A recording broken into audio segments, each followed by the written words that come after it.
What's up, family? Welcome to this video. As you can tell by the title, we are doing a life update. Specifically, I am going to be updating you guys about the aspects of my life over the last 2 years. I don't know why all of a sudden I'm a little bit nervous now. I posted over on Instagram that I would be taking a brief hiatus with what I thought would be just the month of December. And I wanted to slowly find my way back to this space, whether it be here on YouTube, over on Instagram. I want to disclaimer this particular video that I will be discussing the topic of unaliving yourself in brief, but it has a significance to this video and this season of my life. And I want to be sensitive to those of you who may be triggered by conversation around that topic, and just updating you guys about how I'm doing, where I've been, what I've been up to, my health and fitness journey. And yeah, let's get into it. So it was January of 2023. At the time I was teaching, and this particular day I remember like it was yesterday. So when my students would nap, it was my lunchtime. And so this particular day during my lunch, I was sharing with a dear friend of mine where we were in the home building process. Me and my husband were building a home at the time, which we now live in. And I was, of course, so excited. And I was sharing with her where we were, how excited I was. And I also sent her a picture. And for some reason, y'all, I looked back through my photos. I looked through the thread with this person, and I could not find this picture that I can still see in my mind. And I'm going to try to insert a picture or video as close to this picture as possible, because it gives context to what I'm talking about. And I'm a visual learner, and if you're like me, you want to see. So, but during this time, we were just in the framing stages. There were no walls. That's going to be significant in a second, given what the Lord said to me behind all of this. And so I'm sending her a voice memo of how excited I was and where we were and all the things. And out of nowhere, y'all, I'm sitting at my desk having what I would think it would be a simple conversation with this person. And all of a sudden, the Lord began to speak to me. And he said, "This is the season that I make all things new, first in you and then in everything else around you." And I stopped the voice memo because I was in the midst of talking to this person through a voice memo. And I stopped the voice memo, and he began to say more to me. And he specifically said, just like this home that's being built that has no walls, you will have new walls.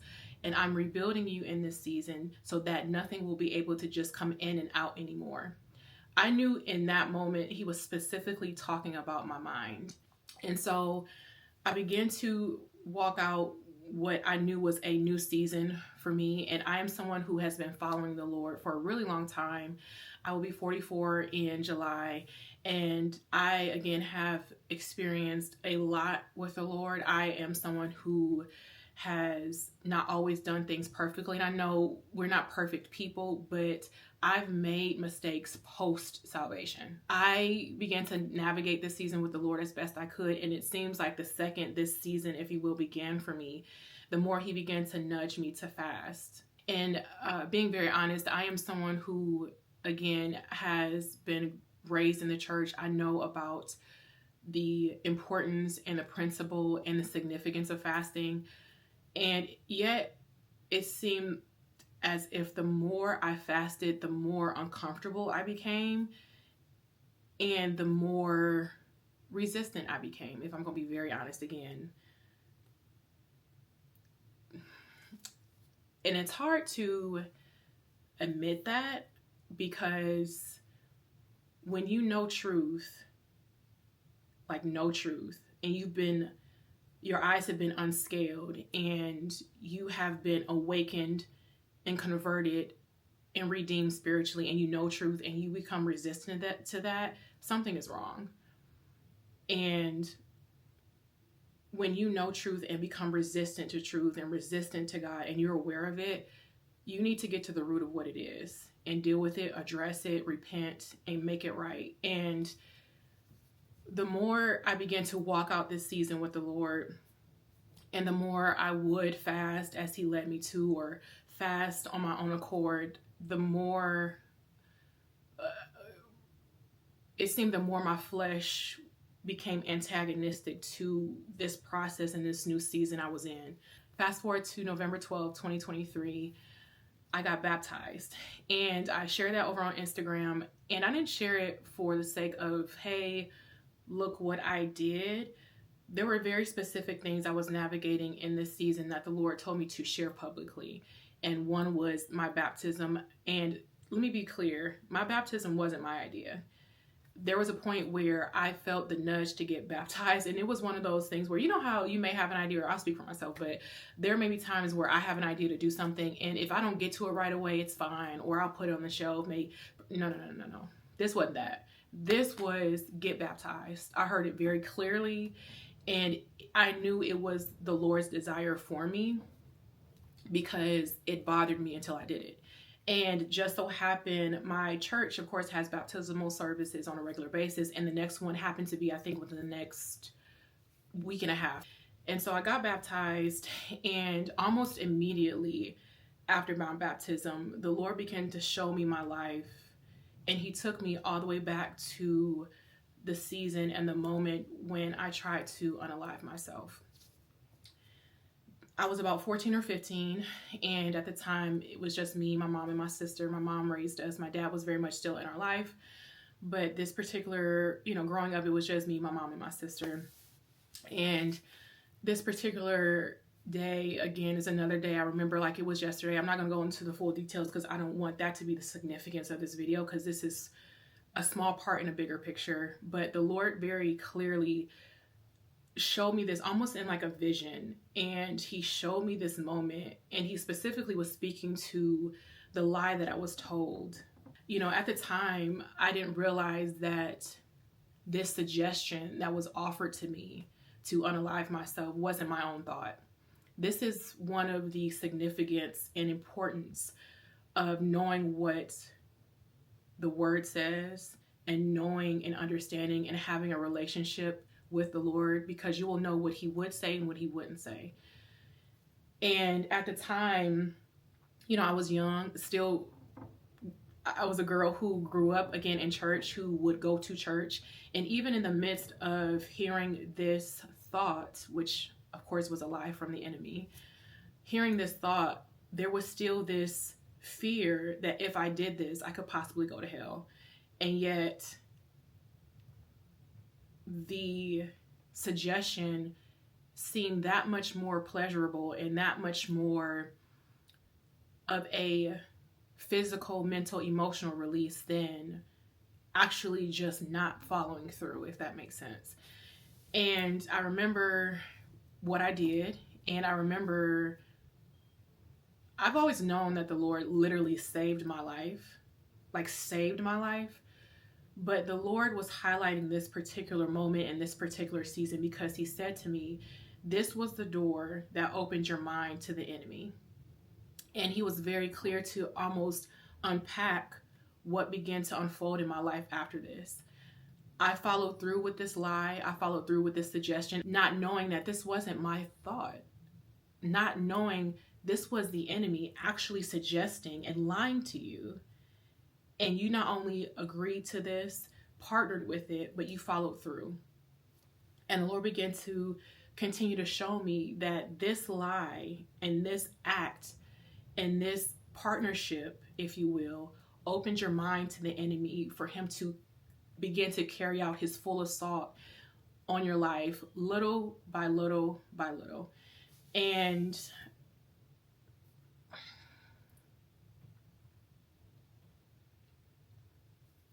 I remember after that, I began to do things where I put myself in a lot of danger. I would put myself in places and spaces to be sought after, specifically by men. And at the time, I was a young woman, wasn't dating, wasn't married. And I put myself in very dangerous situations to be sought after, to be validated, to be approved unknowingly by people, specifically men.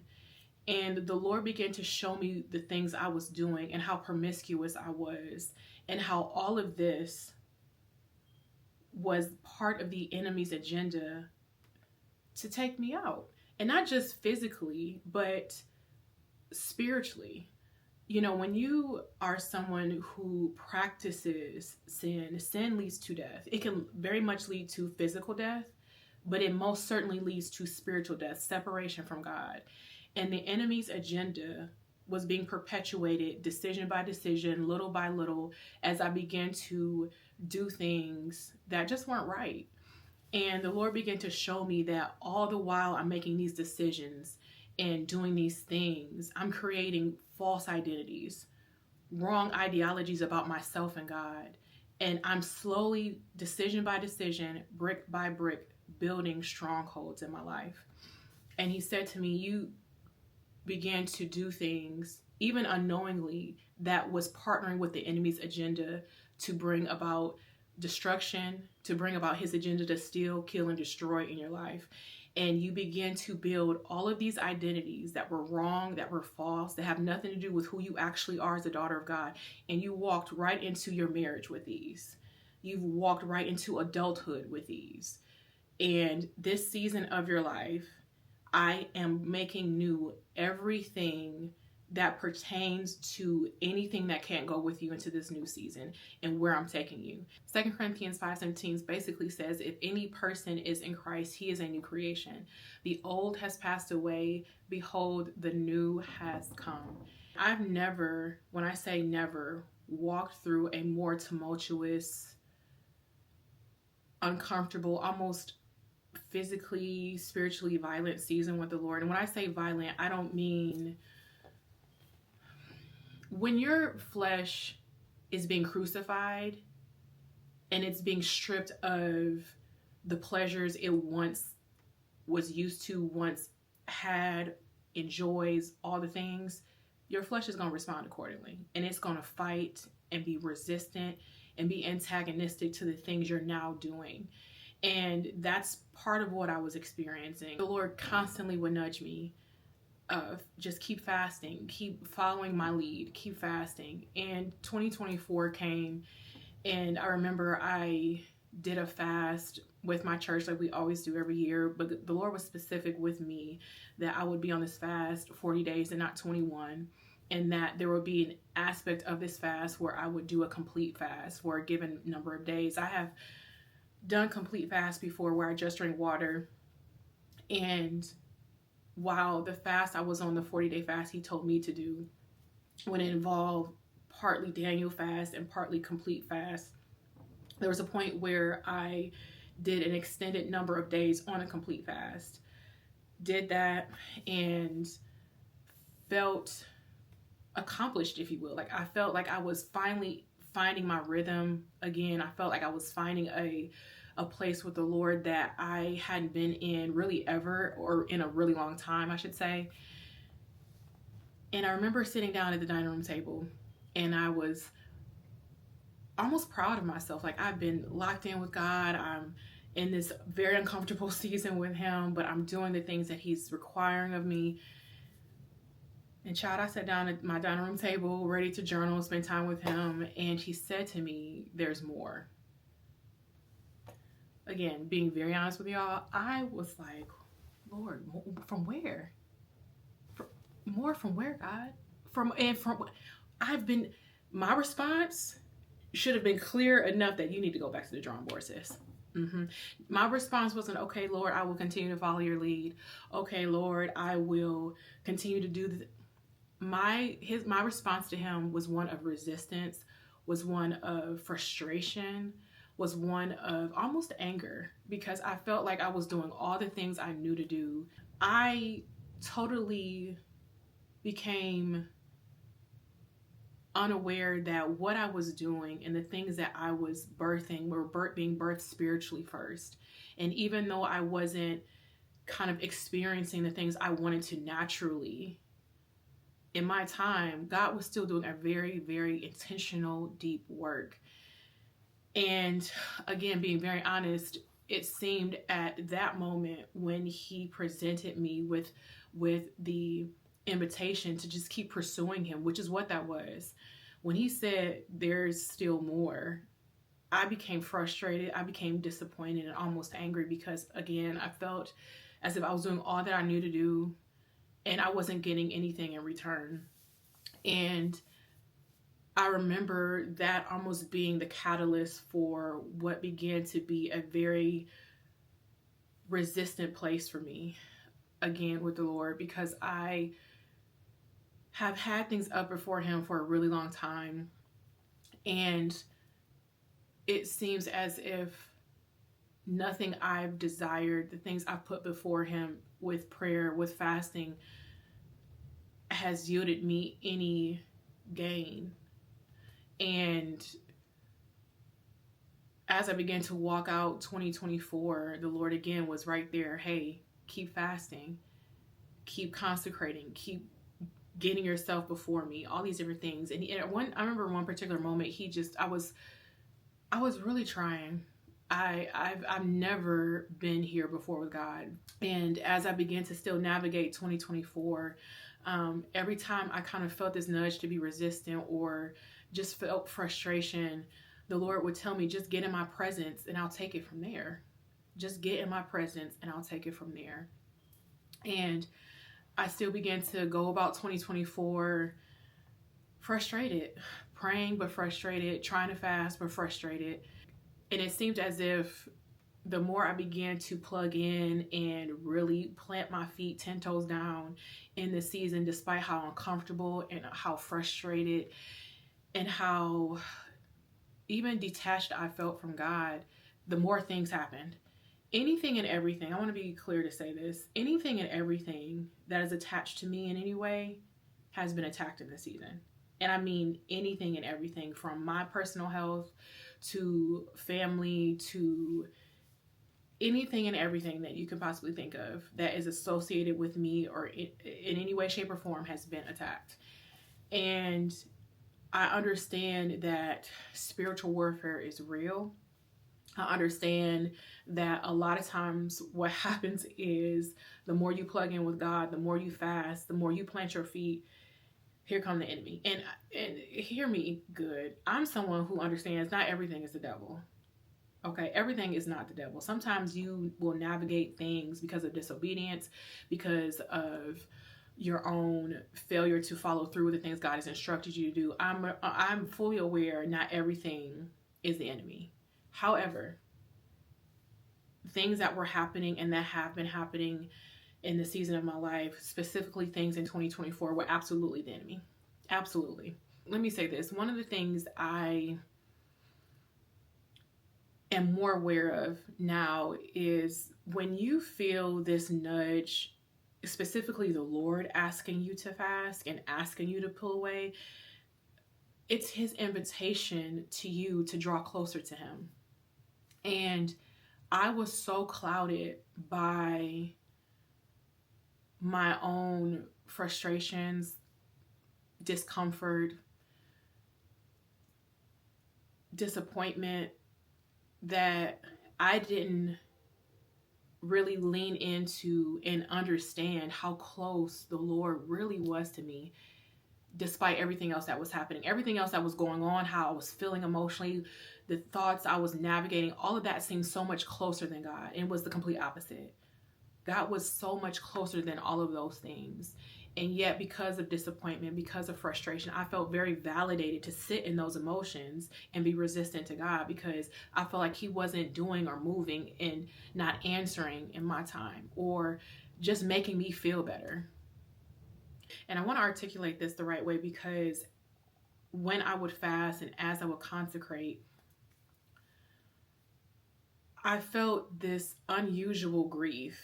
And I'm someone who has experienced the loss of my mother, the loss of a best friend, and loss of dear family members. So I know what it is to grieve a physical death of a person, but to be someone who is living and alive and well, but grieving my own death because of consecration, because I'm fasting, that's something else I had never experienced. And it's hard to even articulate, because the more I would plug in with God, and when I would consecrate, and when I would really humble myself, the more I began to die. And that is a very, very uncomfortable place, especially when you are being stripped of and things are being put to death, if you will, that you once identified with. And the Lord was very clear that during these moments and these times and during this rhythm and this routine I was having with him, where I was consecrating and leaning into what he was making new, what was being put to death, if you will, was this woman I had been for a really long time, and this woman I identified with that wasn't at all the woman he needed or wanted to go into this next season of my life. And having this revelation that I had really been operating and unaware in some aspects of the things I had once did years ago that had perpetuated the enemy's agenda in my life to steal, to kill, destroy, but also to keep me from where I was meant to go and who I was meant to serve, was humbling to say the least. And so when I pulled away for December, I pulled away to consecrate, I pulled away to get with God, but I pulled away to discover this woman he was birthing and this woman that he was ultimately building and establishing and making new. And again, I knew that this making new season of my life was specifically speaking to the things that had been perpetuated in my mind, thoughts, ideologies, beliefs, strongholds that needed to go. He was clear to me that during my baptism, there were strongholds that broke immediately off of my life. But as I was navigating this season, I was walking through a progressive deliverance. And this season has brought about a new understanding for me personally of not just who God is, but how he sees me and how I'm to serve even in these spaces. Me being an influencer and all of that wasn't on purpose for me. This was nothing I sought for. This was nothing I went after. A few years ago over on Instagram, specifically 2021, I had what I thought was my idea to share fashion content and to do something new, different. At the time, Reels was just a thing, I believe. There was no real plan. I just was like, hey, I can dress. I like style. I can get dressed for 30 days, show it on Instagram. And so I began to do this 30-day fashion thing over on Instagram. And by day 4, y'all, I ain't gonna hold y'all. What have I got myself into? By day 4. Because of course, you get dressed, it's lighting, it's editing. I had done nothing like that before, ever. And I'm just thinking, hey, this is something new. It's fun. I love fashion. It's gonna be fine. I did that for 30 days. And that's what God did to grow my platform over on Instagram. And he began to tell me even back then that season of my life, that moment was meant to use my gifts and my talents to build that platform for the sake of the kingdom. He told me not to get caught up in numbers, and he told me not to get caught up in followings and all that. I didn't have a plan. I wasn't watching or studying the algorithm. I didn't care about none of that. And to be honest, in some ways I still don't, because I knew it was God that grew that platform. And I knew it was God that was bringing people, specifically women, my way for the sake of the gospel, for the sake of sharing and teaching the things he was navigating and walking me through in my life. And I say that because I had become disobedient to that instruction. I knew that the Lord had told me to share and teach the gospel and share what he was doing in my life. And I would know what that would be. And I didn't have to overthink, because I can overthink. And I became disobedient to that for whatever reason. I would share, aspects of the gospel and posts and things like that. No. This instruction was very clear that I was meant to share and teach daughters like myself the gospel and help them navigate them as God navigates me through hard things like disappointment and anger and waiting and frustration and grief and loss and loneliness and all these different things. And as soon as this season of my life happened, from 2023 on, I became resistant to that instruction. And part of me pulling away was to get things right with God and get things right mentally, emotionally, trying to help and teach and encourage. And I wasn't okay. And I get that we don't have to be perfect people put together to share the gospel. One of the influencers I love, Maya Graves, she recently had a vlog I watched, and she said, God is not looking for a perfect robot. He's looking for a willing vessel. And somewhere along the way, I began to realize that I was doing things for the sake of gaining from God, or I was doing things for the sake of, if I fast and commit to this type of fast and this complete fast, that I will gain this from God and God will see that I'm doing right by him and I'll get that's not how it works, because works is not what earns anything from God. And he began to show me just all of these different ideologies that I've had that have been wrong, that have, while the intent to fast should be there and is right, the motive of fasting, the motive of seeking, the motive of intimacy with God should be for the sake of getting to know him, to getting to befriend the Holy Spirit. And somewhere along the way, I've attached things that I've had up before him, hopes, dreams, expectations. I've attached miracles, what I've wanted from God, to how I fast, when I fast, and which way I fast. Even in the midst of that, he's had to deconstruct and rebuild the right ideologies, the right mindset, the right beliefs. And it has been the most tumultuous, but the most significant work I have ever done with God. And it has brought about a new level of awareness of how, not just how real God is, but how much he actually cares, how much he actually sees, how much he actually wants to be a part of your everyday, day-to-day life. One of the things that he made very clear is that my health and fitness journey mirrors this season of my life, because he was very clear to show me and tell me that while you're in the process of losing weight, and as you guys know, last year I decided to start running again. That was God's idea, not mine. And I've been still running, still love it. Well, it's hard, but I love it. And this year I'm building myself up to run races and do more with running.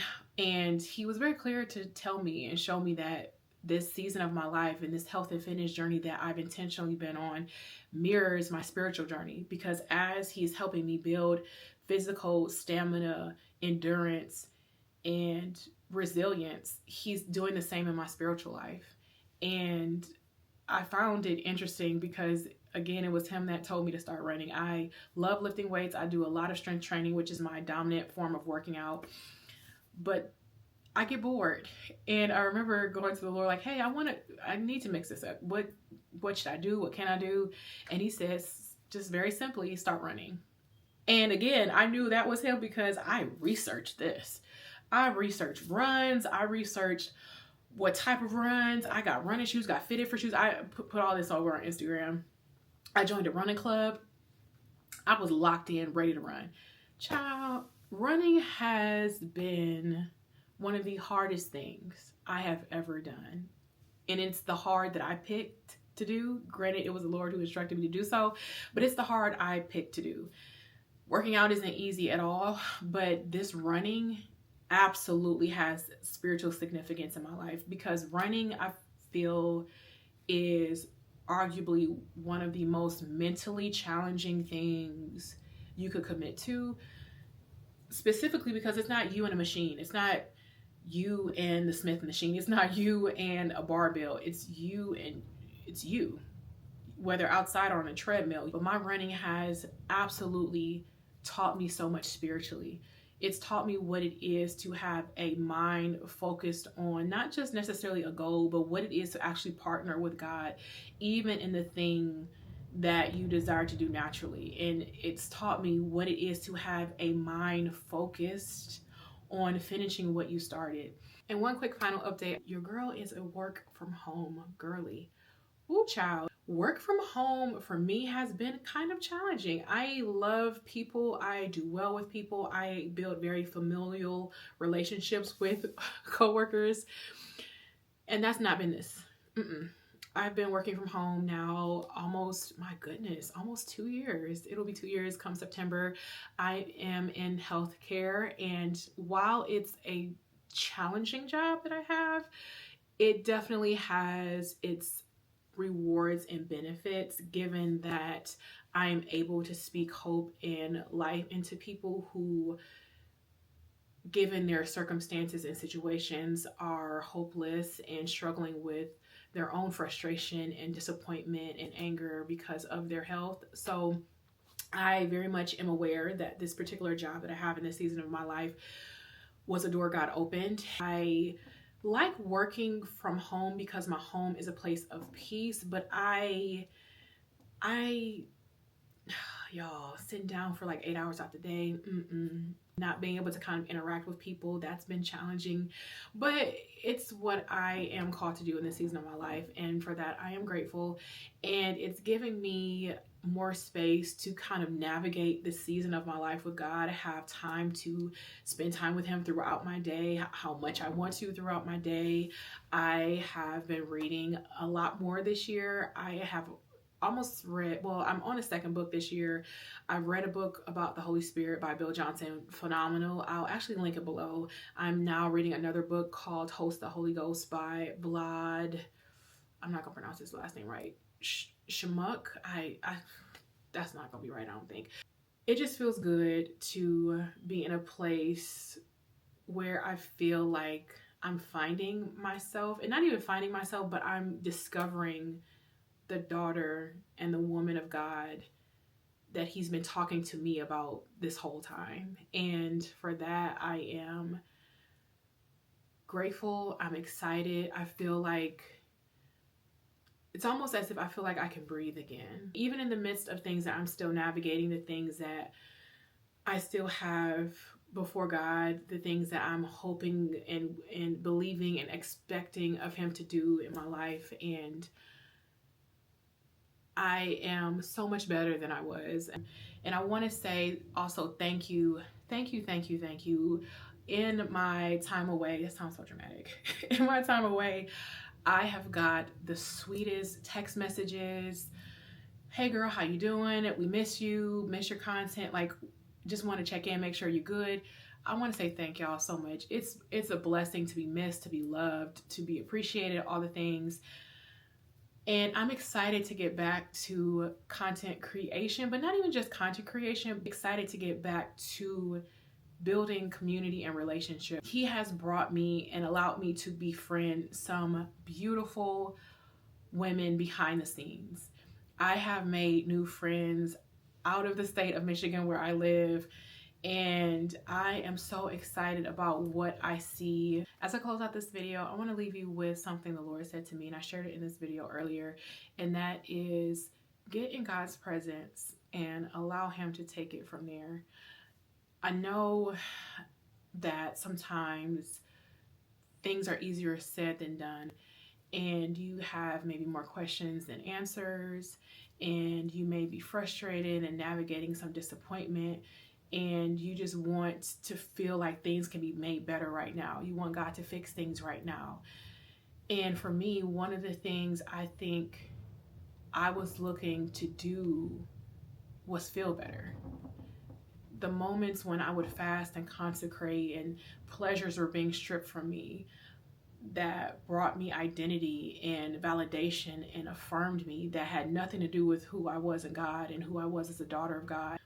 And it's easier said than done, yes, to sit with God and pray when you don't feel like it, to fast when you don't feel like it, to read his word when you don't feel like it. But I would encourage you to find the time, the space, the capacity to get yourself before him and let him take it from there. Allow him to do a work within you, for you, that doesn't require you overthinking. Allow him to help you. Just get with God. Just get with God. Get in his presence. Do what you have to do. Do what you need to do to get before his word, to get before his face.